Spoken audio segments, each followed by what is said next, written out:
Assalamualaikum warahmatullahi wabarakatuh. Alhamdulillah. Alhamdulillahilladzi arsala rasulahu bil huda wa dinil haq lidhhirahu 'ala dini kullih wa kafa billahi syahida. Asyhadu an la ilaha illallah wa asyhadu anna Muhammadan abduhu wa rasuluh.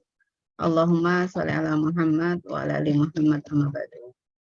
Ibu-ibu yang dirahmati Allah, alhamdulillah kita diberi kesempatan oleh Allah Subhanahu wa taala untuk memasuki bulan Ramadan 1444 Hijriah.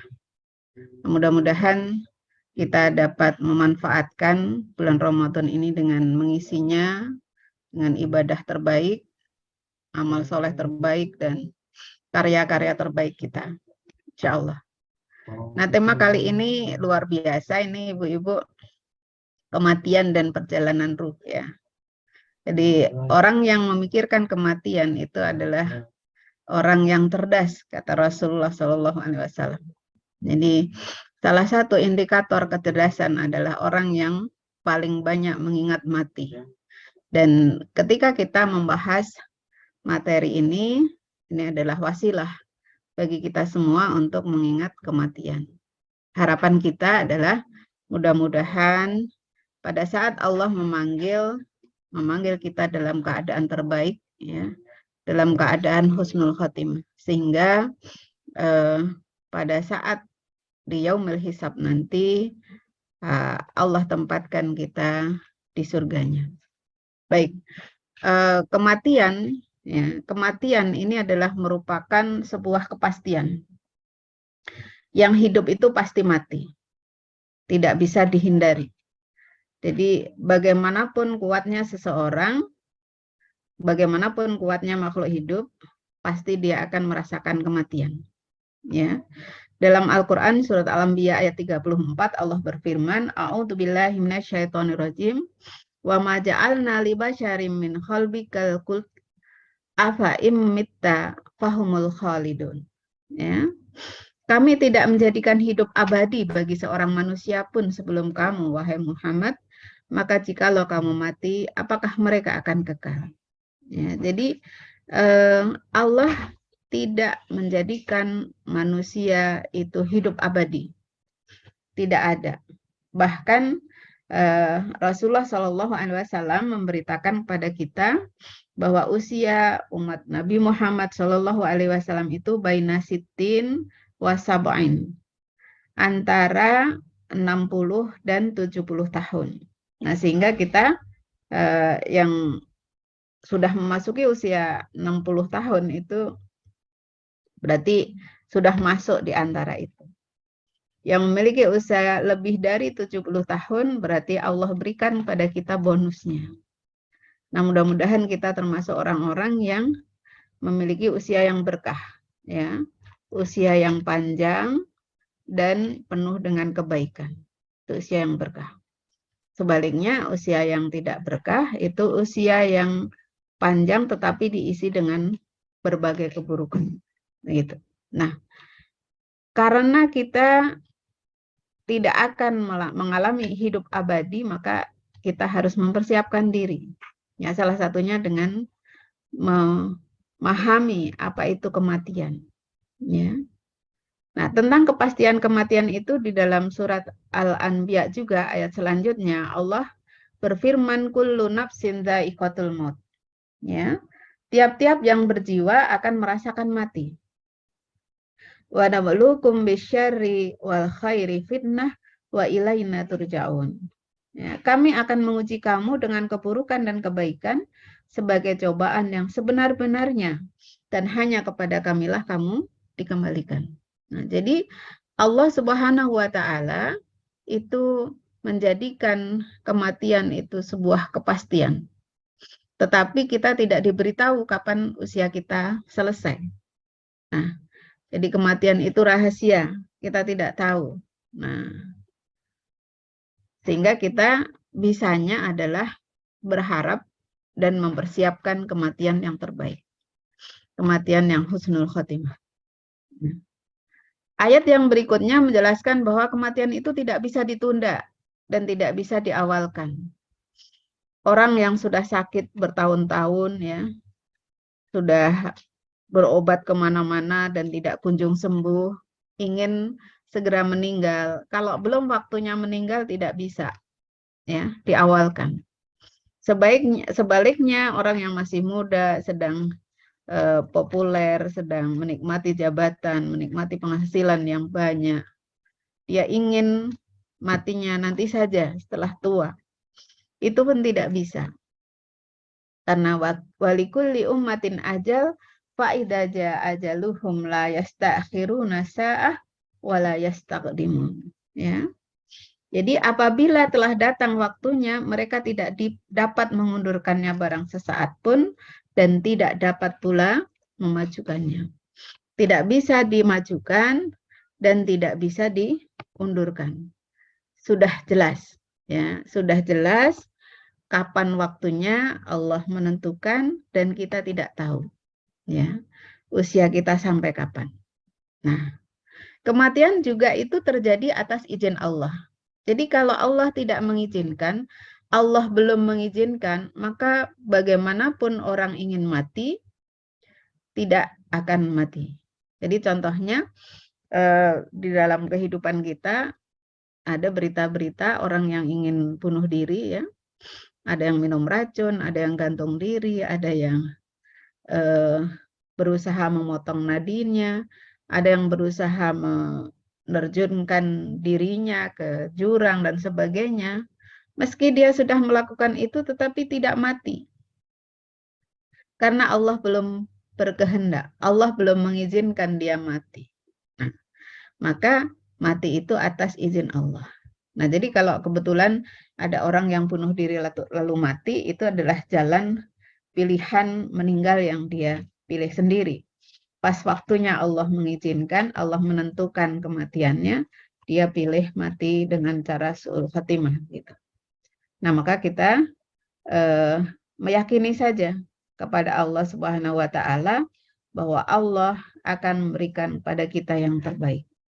Dalam surat Ali Imran ayat 145 Allah berfirman, A'udzubillahi minasyaitonirrajim wa ma kana linafsin an tamuta illa biidznillah kitaban muajjala. Wa may yurid thawabad dunya tu'tihi minha wa may yurid thawabal akhirah tu'tihi minha wa sanadzis syakirin. Sesuatu yang bernyawa tidak akan mati melainkan dengan izin Allah. Ya. Jadi tidak mati melainkan dengan izin Allah. Bahkan binatang, ya. Beberapa waktu lalu di masa Idul Kurban ada seekor binatang kurban yang sudah disembelih, lehernya sudah hampir putus tapi belum juga mati. Nah, karena belum diizinkan oleh Allah Subhanahu wa taala. Belum sampai pada waktu kematiannya.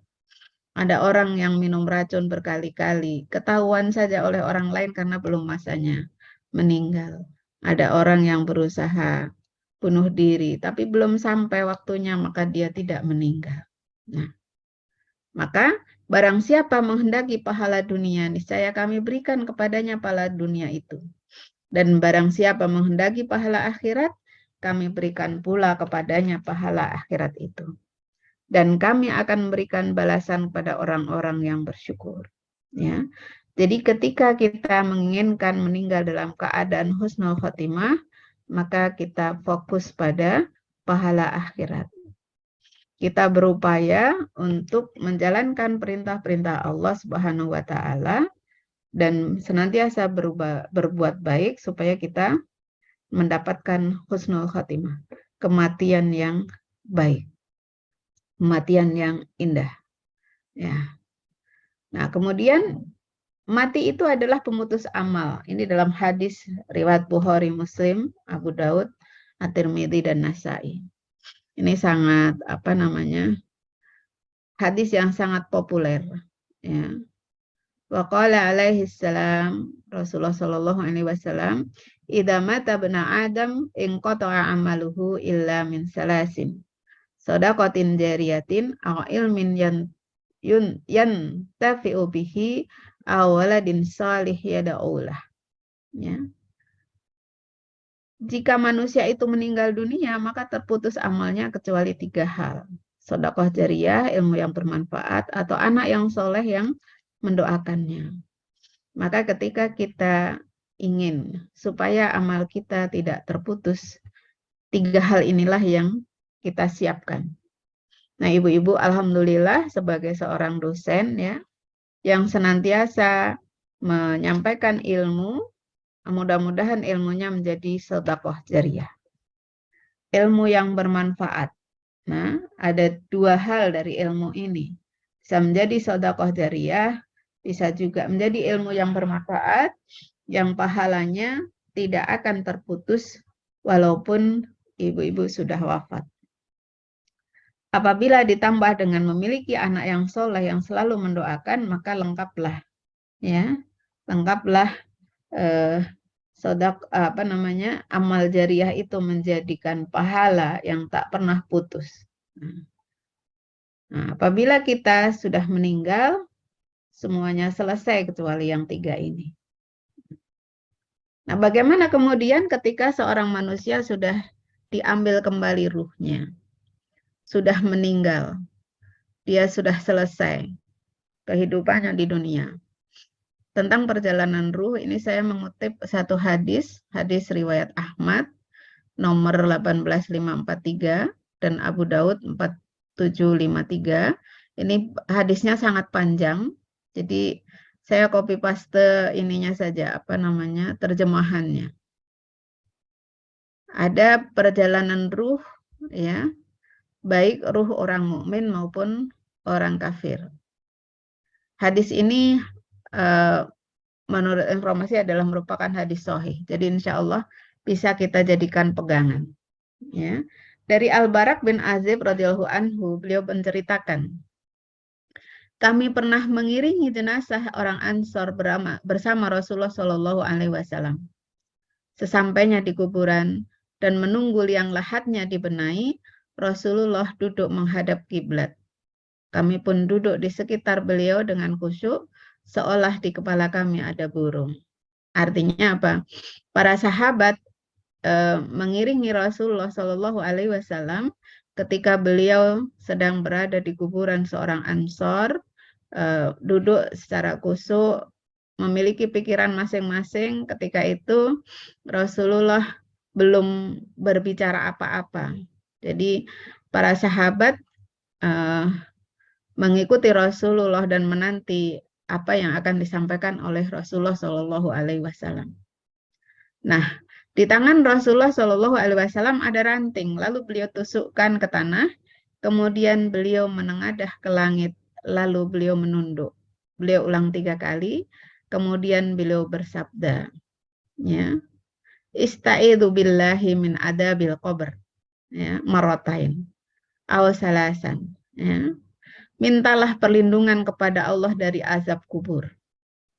Ya, diperintahkan kepada para sahabat untuk meminta kepada Allah perlindungan dari azab kubur. Ya, beliau ulangi 2 atau 3 kali. Jadi mintalah perlindungan pada Allah dari azab kubur. Tsumma qala Allahumma inni a'udzubika min adabil qabr. Ya. Ya Allah, aku berlindung kepadamu dari azab kubur 3 kali. Nah, ini salah satu doa yang diajarkan untuk meminta perlindungan dari azab kubur. Allahumma inni a'udzubika min adabil qabri. Ada beberapa doa yang bisa kita lakukan ya. Banyak meminta kepada Allah supaya kita dilindungi dari azab kubur. Ada juga amalan-amalan tertentu yang disampaikan bahwa amalan itu apabila kita lakukan akan melindungi kita dari azab kubur. Salah satunya adalah membaca surat Al-Mulk setiap hendak tidur. Jadi ketika seorang hamba membaca surat Al-Mulk setiap mau tidur, ya, sebelum tidur, maka dia dihindarkan dari azab kubur. Nah, ini bisa kita amalkan ibu-ibu ya, selain doa ini. Allahumma inni a'udzubika min adabil qabri, juga usaha yang lainnya membaca surat Al-Mulk. Tabarakalladzi biyadihil mulku wa huwa ala kulli syai'in qadir, dan seterusnya. Nah, kemudian Rasulullah Shallallahu Alaihi Wasallam menceritakan proses perjalanan ruh mukmin dan kafir. Jadi setelah Rasulullah menyuruh para sahabat meminta kepada Allah perlindungan dari azab kubur, beliau kemudian menceritakan perjalanan ruh mukmin dan kafir. Nah, ini perjalanannya. Bagi seorang hamba yang mukmin, ya, diceritakan sesungguhnya hamba yang beriman ketika hendak meninggal dunia dan menuju akhirat, turunlah malaikat dari langit. Wajahnya putih, wajahnya seperti matahari. Ya. Jadi turunlah malaikat dari langit. Malaikat yang turun itu wajahnya putih seperti matahari. Indah sekali tentu saja. Ya. Mereka membawa kafan dari surga dan hanut. Hanut, minyak wangi dari surga. Mereka pun duduk di sekitar mayat sejauh mata memandang. Kemudian datanglah malaikat maut alaihi salam. Nah, maka kalau dari hadis ini kita diberitahu bahwa yang hadir duluan itu bukan malaikat maut, tapi malaikat-malaikat yang lain, ya, yang dia turun duluan, malaikat-malaikat yang memiliki wajah putih bersih seperti matahari. Nah, kemudian dia sudah membawa kafan dan minyak wangi dari surga, ya. Lalu mereka duduk dan memandang mayit, ya. Dia duduk di sekitar mayit sejauh mata memandang. Baru setelah itu turunlah malaikat maut Israel, ya ibu-ibu, ya. Jadi malaikat Israel alaihi salam, kemudian beliau turun. Dia duduk di samping kepalanya dan mengatakan, wahai jiwa yang baik, keluarlah menuju ampunan Allah dan ridhonya. Ya. Kalau di dalam surat Al-Fajr bagian akhir itu ayatnya berbunyi, ya ayyatuhan nafsul mutmainnah irji'i ila rabbiki radiyatan mardiyah fadkhuli fi ibadi wadkhuli jannati. Ya. Jadi wahai jiwa yang tenang, ya, keluarlah menuju ampunan dari Rabb-Mu dan ridhonya. Ya. Masuklah ke dalam golongan hambaku, ya, dan dalam surga. Luar biasa. Nah, maka kemudian keluarlah ruh itu dari jasad sebagaimana tetesan air keluar dari mulut ceret dan langsung dipegang malaikat maut. Nah, jadi gampang sekali ibu-ibu. Kita kalau lagi menuangkan air dari ceret ke gelas, nah itu kan gampang sekali. Jadi gambarannya seperti itu. Walaupun menurut Rasulullah sakitnya sakaratul maut itu adalah sakit sekali, ya. Walaupun mudah kita bisa memastikan bahwa Rasulullah Shallallahu Alaihi Wasallam pasti mengalami kematian yang mudah, tetapi beliau masih merasakan sakitnya, gitu ya. Nah, jasad seorang mukmin, seorang hamba yang mukmin itu ketika meninggal gambarannya seperti ini, ya, sebagaimana tetesan air keluar dari mulut ceret dan langsung dipegang malaikat maut. Para malaikat yang lain tidak meninggalkan walaupun sekejap dan mereka langsung mengambilnya dari malaikat maut. Jadi yang mengambil ruh, ya, setelah ditangkap oleh malaikat maut, itu yang mengambil ruh adalah malaikat-malaikat tadi yang berwajah putih seperti matahari, yang dia sudah membawa kafan dan hanut, minyak wangi dari surga. Masya Allah. Nah, mudah-mudahan kita seperti ini, ibu-ibu. Ya, dijemput oleh malaikat yang wajahnya putih, wajahnya bersih seperti matahari, bersinar terang, ya. Maka orang mukmin yang mendapatkan kenikmatan seperti ini itu tidak takut mati, ya, karena dijemput oleh malaikat yang sangat indah, ya. Nah, malaikat-malaikat tadi memberinya kafan dan hanut itu. Keluarlah roh itu dengan sangat wangi seperti bau parfum paling wangi yang pernah ada di bumi. Nah, jadi kalau ibu-ibu pernah takziah lalu mencium bau wangi si mayat, padahal mayat itu tidak diberi minyak wangi, ini pertanda bahwa beliau adalah orang yang baik, orang yang diberkahi oleh Allah Subhanahu wa Ta'ala. Ya. Jadi sangat wangi seperti bau parfum paling wangi yang pernah ada di bumi. Para malaikat ini pun naik membawa ruh itu. Setiap kali ketemu dengan malaikat yang lain, mereka akan bertanya, malaikat-malaikat yang ditemui oleh malaikat pembawa ruh itu, dia akan bertanya, ruh siapakah yang baik ini? Mereka menjawab, Fulan bin Fulan, dengan nama terbaik yang pernah dia gunakan di dunia. Jadi nama-nama kita akan disebut, ya, siapa namanya.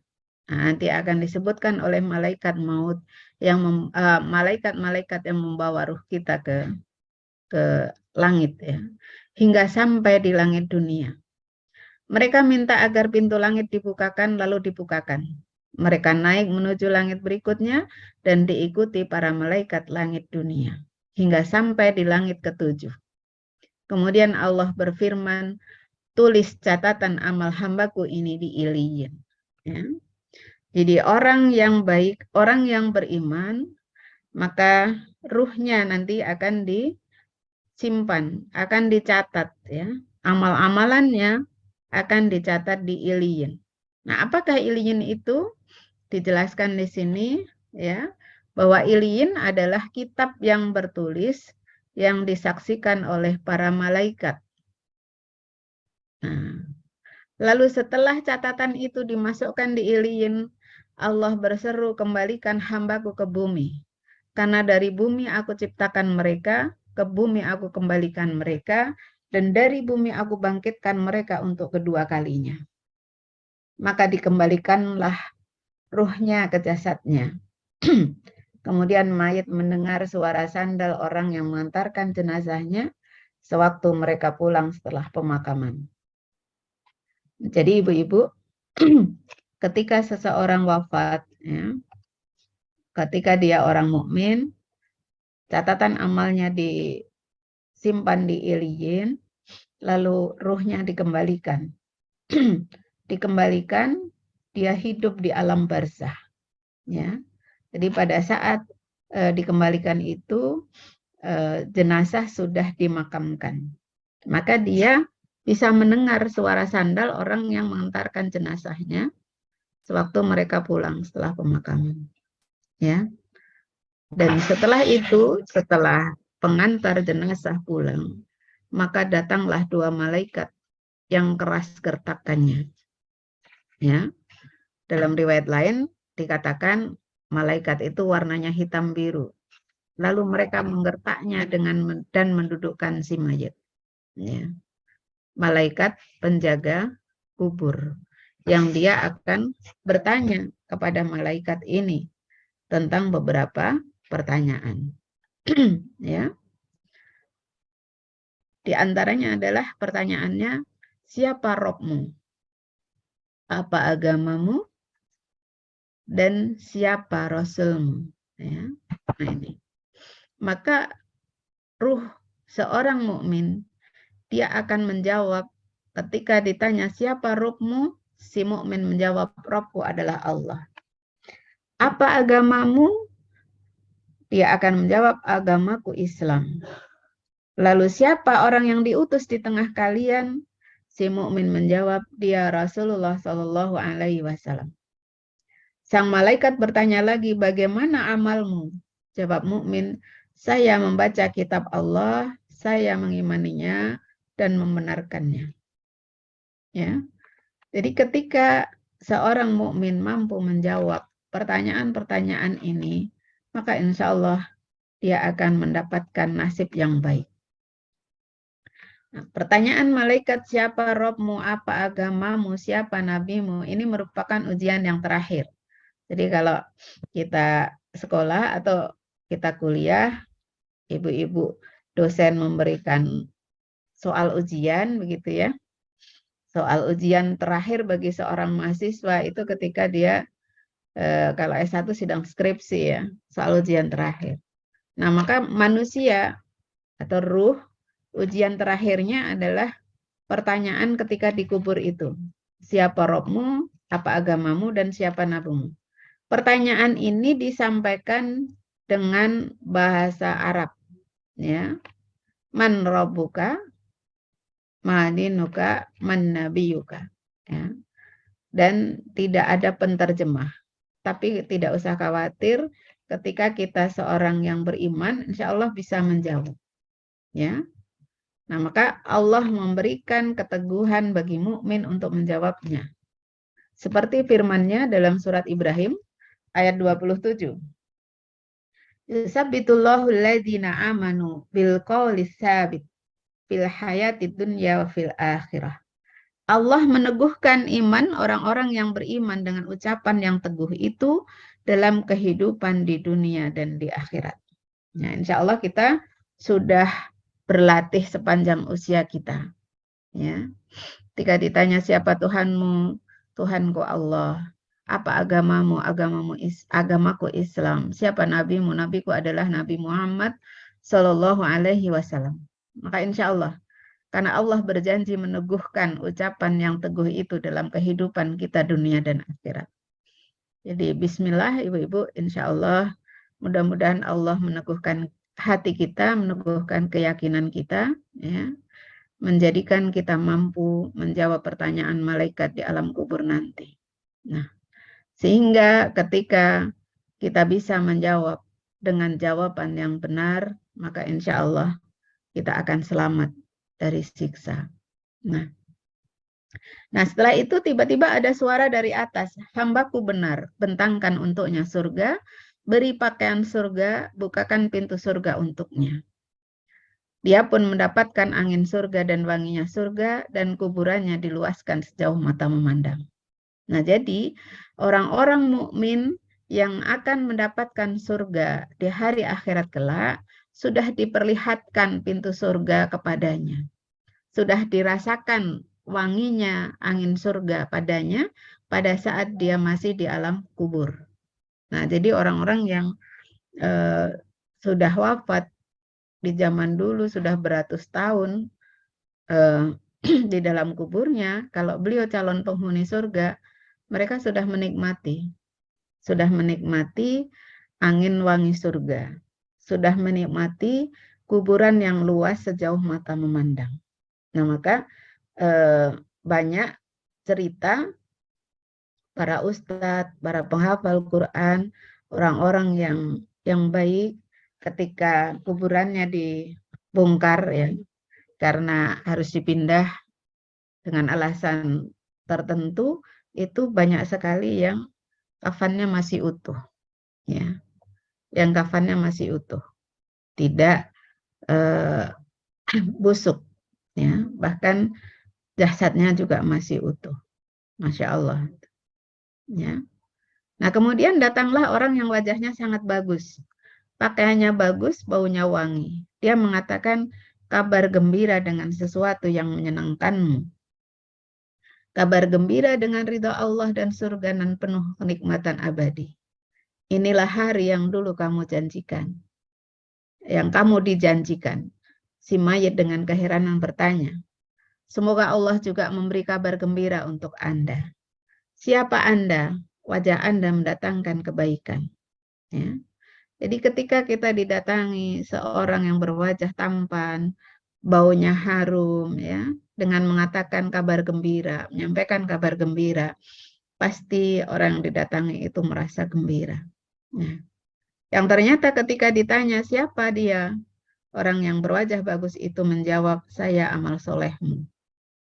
Ya, subhanallah, masya Allah, amal soleh yang menemani kita di kesepian, menemani kita di kuburan, diwujudkan sebagai seorang yang berwajah bagus dan berbau wangi.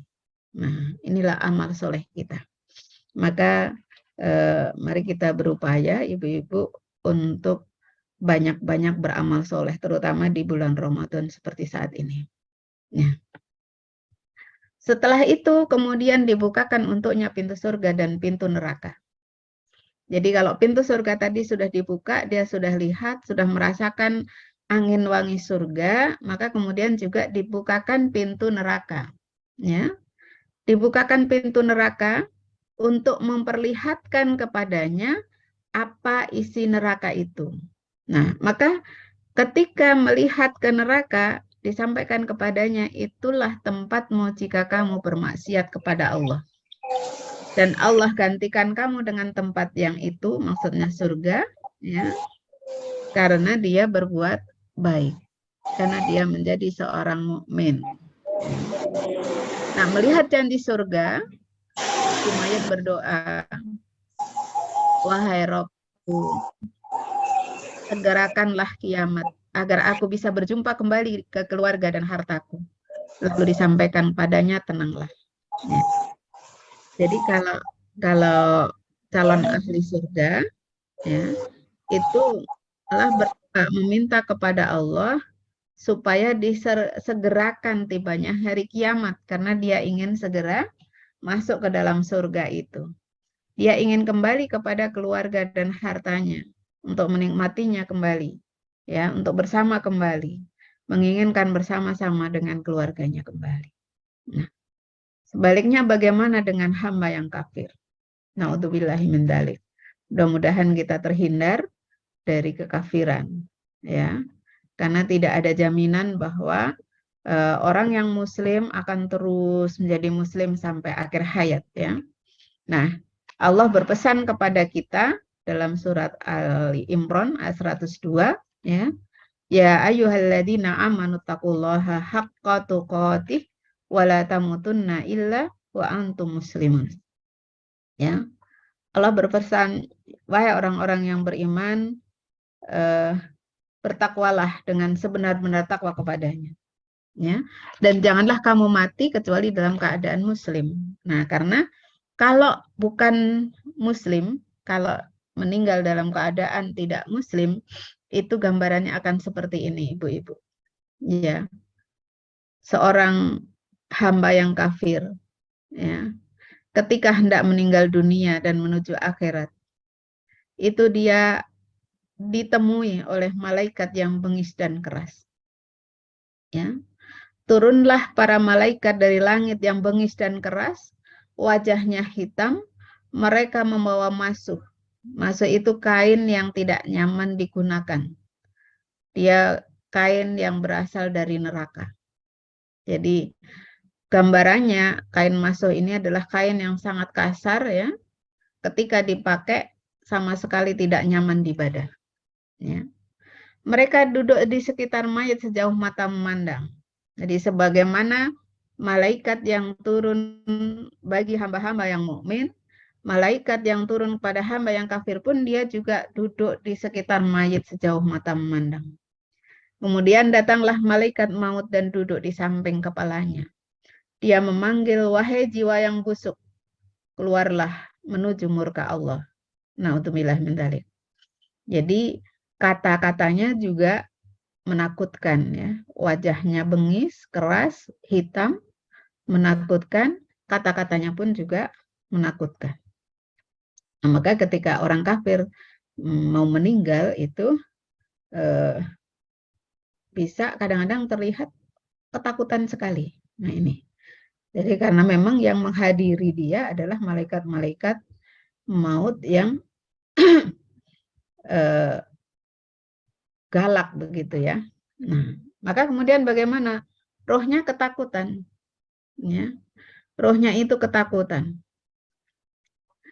Dia lalu kemudian malaikat maut menariknya, sebagaimana gancu bercabang banyak ditarik dari wol yang basah. Ya. Ketika ranting yang memiliki cabang yang banyak ditarik dari wol yang basah, itu pasti sulit. Ya. Dia sulit. Nah, sehingga sakit sekali. Nah, sehingga membuat putus pembuluh darah dan ruang tulang. Dan langsung dipegang malaikat maut. Para malaikat yang lain tidak meninggalkan walaupun sekejap dan mereka langsung mengambilnya dari malaikat maut. Kemudian diberi masuh yang mereka bawa. Nah, bisa dibayangkan ibu-ibu, sudah dijemput oleh malaikat-malaikat yang bengis, yang kejam, yang berwajah hitam, ya. Kemudian ruhnya diambil dengan cara kasar. Setelah diambil, roh itu dipakaikan masuk, ya, kain yang sangat tidak nyaman yang dibawa dari neraka. Ruh ini keluar dengan membawa bau yang sangat busuk, seperti busuknya bau bangkai yang pernah ada di muka bumi. Naudzubillah. Jangan sampai kita mengalami hal yang seperti ini. Ya. Kemudian malaikat-malaikat yang bengis tadi naik membawa ruh itu. Setiap kali mereka melewati malaikat, malaikat itu pun bertanya, ruh siapakah yang buruk ini? Mereka menjawab Fulan bin Fulan, dengan nama yang paling buruk yang pernah dia gunakan ketika di dunia. Hingga mereka sampai di langit dunia. Kemudian mereka minta dibukakan, namun tidak dibukakan. Ya. Minta dibukakan pintu surga, tidak dibukakan. Maka ketika itu Rasulullah Shallallahu Alaihi Wasallam membaca firman Allah, la tufattahu lahum abwabus samai wa la yadkhulunal jannah hatta yalidal jamalu fi samil khiyat. Ya. La tufattahu lahum abwabus sama. Orang yang mendustakan ayat-ayat kami dan menyombongkan diri terhadapnya tidak akan dibukakan bagi mereka pintu-pintu langit. Wala yadkhulunal jannah, dan tidak pula mereka masuk surga. Ya, hatta yalijal jamalu fi samil khiyat, hingga unta masuk ke lubang jarum. Artinya apa? Tangeh lamun kalau bahasa kita, ya. Orang kafir itu tidak akan pernah masuk ke dalam surga. Ya. Jadi bisa dibayangkan kapan, nggak mungkin unta masuk ke lubang jarum. Ya, tidak mungkin. Nah, maka jangan sampai kita mengingkari Allah, jangan sampai kita mengingkari Rasul. Ya, kalau di Indonesia itu ada gerakan menyatakan diri beriman kepada Allah, tetapi dia mengingkari Rasul. Maka dia termasuk kafir juga, walaupun dia mengucapkan la ilaha illallah, karena dia tidak mengakui Muhammadur Rasulullah. Ya, itu ada di Indonesia, ya. Dulu sekali beberapa tahun yang lalu, sekitar 10 tahun yang lalu di Solo itu sempat cukup marak, ya, mengadakan berbagai macam acara. Mudah-mudahan sekarang sudah pada tobat, ya, orang-orangnya, ya. Karena ingkar kepada sunnah, ingkar kepada Rasul itu sesungguhnya juga dia kafir, ya. Karena satu paket, beriman kepada Allah dan beriman kepada Rasulullah Shallallahu Alaihi Wasallam. Nah, kemudian Allah berfirman, tulis catatan amal hamba-hambaku di Sijjin. Kalau orang mukmin itu di Iliyin. Tapi untuk orang-orang kafir, amalnya disimpan di Sijjin, di bumi yang paling dasar. Kemudian dikatakan, kembalikan hambaku ke bumi, karena aku telah menjanjikan bahwa dari bumi aku ciptakan mereka. Ke bumi aku kembalikan mereka, dan dari bumi aku bangkitkan mereka untuk kedua kalinya. Ya. Jadi setelah amal-amalnya disimpan di Sijjin, maka kemudian ruh itu dibawa kembali ke bumi. Pada saat jasad sudah dimakamkan, ruh dikembalikan ke dalam jasadnya dengan cara dilempar hingga jatuh dari jasadnya. Ya. Kemudian Rasulullah Shallallahu Alaihi Wasallam membaca firman, wa may yusyrik billahi faka'annama kharra minas sama fatahtafuhu at-tayru aw tahwi bihirrih fi makanin sahih. Ya. Barang siapa mempersekutukan sesuatu dengan Allah, maka adalah ia seolah-olah jatuh dari langit, lalu disambar oleh burung atau diterbangkan angin ke tempat yang jauh. Ini. Ketika seseorang musyrik kepada Allah, ya, tidak beriman kepada Allah, mengingkari Allah Subhanahu wa taala, maka dia akan mendapatkan perlakuan seperti ini. perjalanan ruh orang kafir, ya. Amalnya dicatat di kitab Sijin. Kemudian setelah itu ruh itu dikembalikan ke bumi, dimasukkan kembali ke dalam jasadnya. Nah, sebagaimana orang-orang mukmin, jasadnya orang-orang mukmin, maka ruh ini pun akan hidup di dalam alam barzah, dikubur ya. Jadi sesungguhnya manusia itu ketika meninggal itu hanya berpindah alam kehidupan saja. Nah, kemudian rohnya dikembalikan ke jasadnya sehingga dia mendengar suara sandal orang mengiringi jenazahnya ketika pulang meninggalkan kuburan. Jadi sama, mereka pun juga mendengar sandal orang yang meninggalkan kuburannya. Lalu datanglah 2 malaikat, gertakannya keras, mereka pun menggertak si mayit dan mendudukkannya. Mereka bertanya, siapa Robmu? Si kafir menjawab, saya gak tahu. Apa agamamu? Tanya malaikat, dia juga bilang tidak tahu. Ditanya, siapa nabimu? Ya, dia juga tidak tahu. Nah, jadi orang kafir itu tidak kuasa menyebutkan nama Rasulullah Shallallahu Alaihi Wasallam. Lalu dia diberitahu ya, dia digertak, namanya Muhammad. Si kafir hanya bisa mengatakan, saya nggak tahu. Nah, saya cuma mendengar orang-orang bilang seperti itu. Ya, jadi orang-orang kafir ketika ditanya siapa nabinya, dia mengatakan hanya mendengar orang-orang bilang seperti itu. Dia tidak bisa mengucapkan namanya. Jadi walaupun kita kadang-kadang menemukan orang-orang non-muslim itu begitu fasih mengucapkan salam, mengucapkan nama Rasulullah. Nah, ketika di alam kubur nanti dia tidak bisa menjawab, tidak bisa mengucapkan nama Rasulullah Shallallahu Alaihi Wasallam. Nah, dia pun digertak lagi, kamu tidak tahu dan tidak mau tahu. Ya. Jadi sesungguhnya dia tidak tahu dan tidak mau tahu. Karena apa? Karena sekarang ini segala informasi tentang agama itu sangat mudah diperoleh. Ya. Jadi tidak ada alasan lagi dia tidak tahu. Masalahnya adalah tidak mau tahu. Begitu. Nah, tiba-tiba ada suara dari atas, hambaku dusta. Bentangkan untuknya neraka, bukakan pintu neraka untuknya.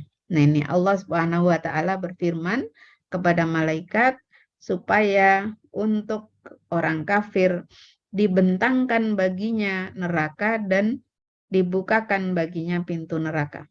Nah, maka kebayang di sini di alam kubur sudah ditunjukkan ya bagaimana kondisi neraka. Apa yang akan dia rasakan? Sudah mendapatkan gambarannya. Nah, maka kemudian dia mendapatkan panasnya neraka dan racun neraka. Kuburnya disempitkan hingga tulang-tulangnya berserakan. Ya. Tulang-tulangnya berserakan. Ya. Maka ada kisah-kisah ketika ada orang yang dibongkar kuburnya, orang-orang yang tidak baik dibongkar kuburnya, itu ada yang kemudian jasadnya sudah tidak baik, sudah busuk ya, tulang-tulangnya mengumpul, berserakan. Nah, luar biasa. Ini pelajaran bagi kita. Ya. Jadi nyata begitu ya. Ada hadis yang sahih yang memberitakan tentang hal ini. Nah, lalu datanglah orang yang wajahnya sangat buruk, berbaju jelek, baunya seperti bangkai. Dia mengatakan, kabar buruk untukmu, inilah hari di mana dulu kau dijanjikan. Si mayit kafir pun menjawab, kabar buruk juga untukmu, siapa kamu? Wajahmu mendatangkan keburukan. Orang ini menjawab, saya amalmu yang buruk.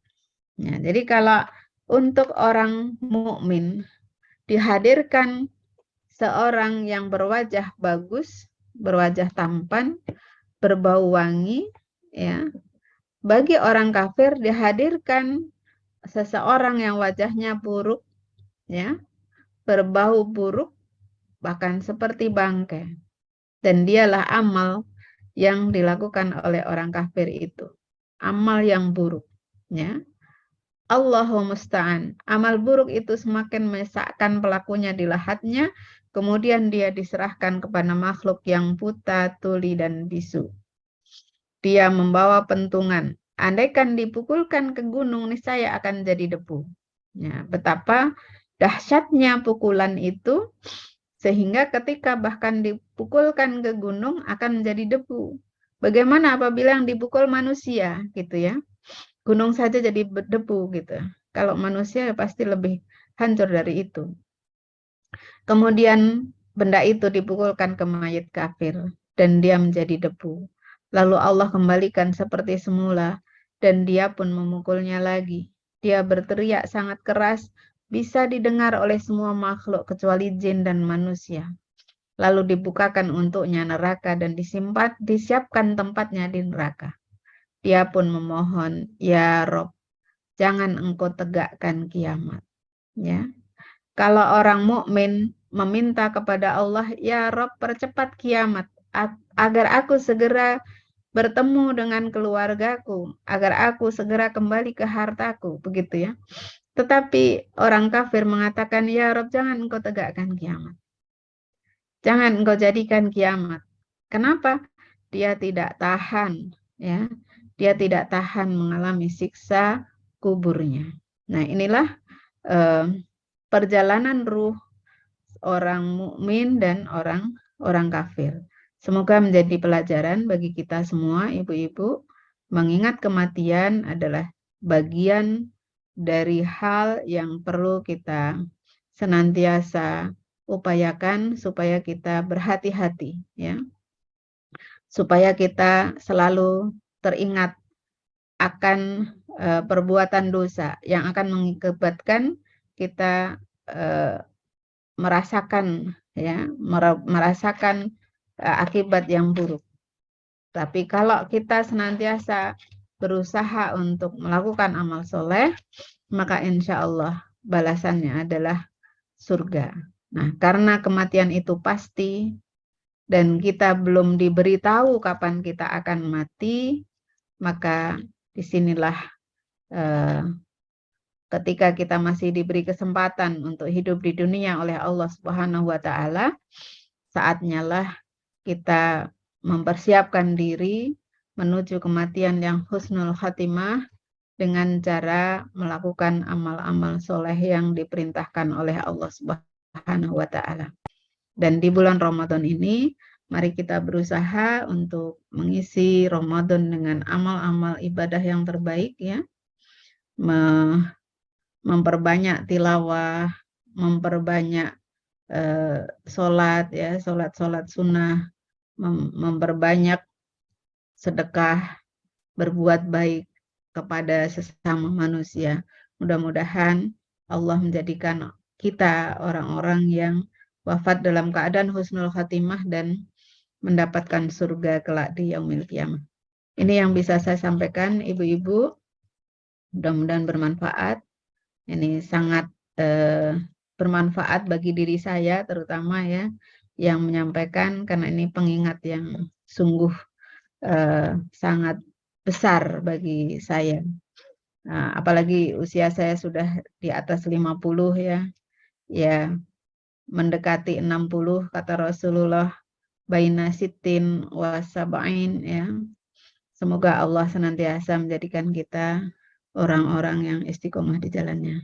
Demikian, barangkali ada yang perlu didiskusikan, monggo, masih ada waktu cukup banyak. Saya kembalikan dulu kepada Bu.